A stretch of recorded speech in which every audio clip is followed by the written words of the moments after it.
Uy, good morning mga idol.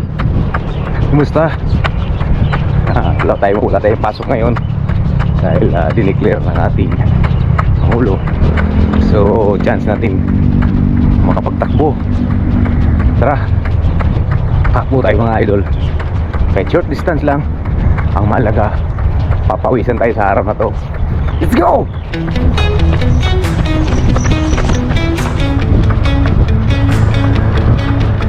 Huwag!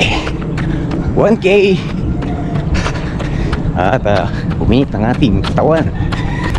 Start na naman tayo sa ating training ngayon dahil meron tayong sasalihang event, 50K sa Sabado.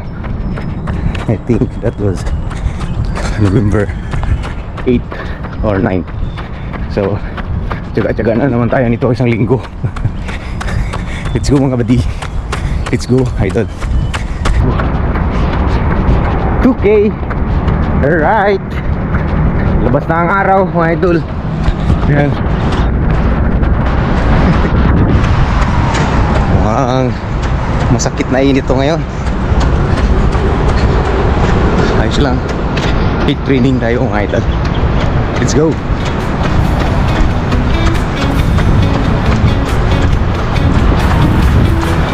VK. Let's go, let's go. Takbo tayo rito sa mall. Sa gilid ng mall.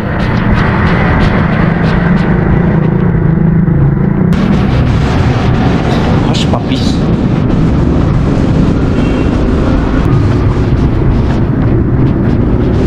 Alright, 4K mga idol. Pawis na. Ano pa yung naintay mo dyan? Bangon na. It's never too late to run. Maga pa mga idol. Let's go, let's go. Right, 5K.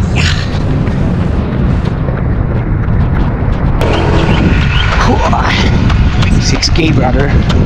6K na tayo mga idol. Let's go, let's go. Huwag! 7K. Let's go mga idol. Init na. Lalanin nyo mga idol, 3 days ang pahinga natin ngayon.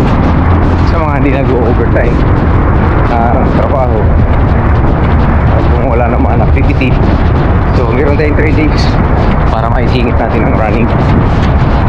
So huwag na tamad-tamad idol. This will benefits in your health, sa health mo. So huwag mo pasisihan na mapagod ka sa araw na ikay tumatakbo o kung anong ensayo man, dahil ikaw rin ang makikinabang nito. Right, let's go.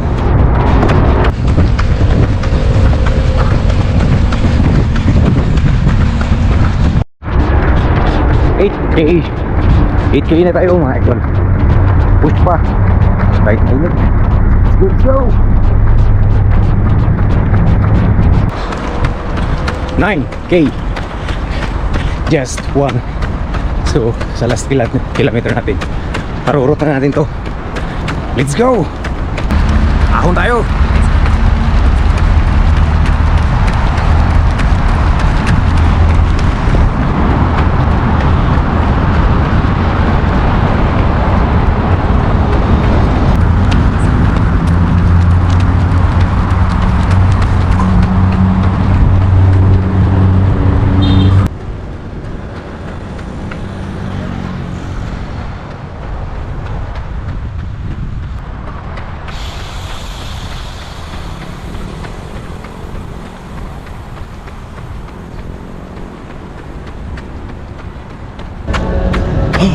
Hi.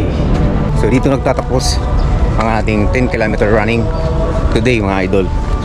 Dito sakto sa simbahan Southwoods. Sakto naman para pagdasal natin mga idol na lahat ng mga kurap ay magsitigil na sa kanilang kalukuhan. Lahat tayo kawawa mga idol, ninakawan na yun ang harap-harapan. So ito lagi natin isasama sa bawat dasal na matigil na itong kalukuhan ng ating mga tiwaling nakaupo sa gobyerno. Maya naman kayo, ha? Hindi na kayo naawa dun sa mga tao sa Bulacan. Ang Bulacan na nalubog na sa tubig dahil yung flood control nyo ay mahinang klase. Tumigil ka na.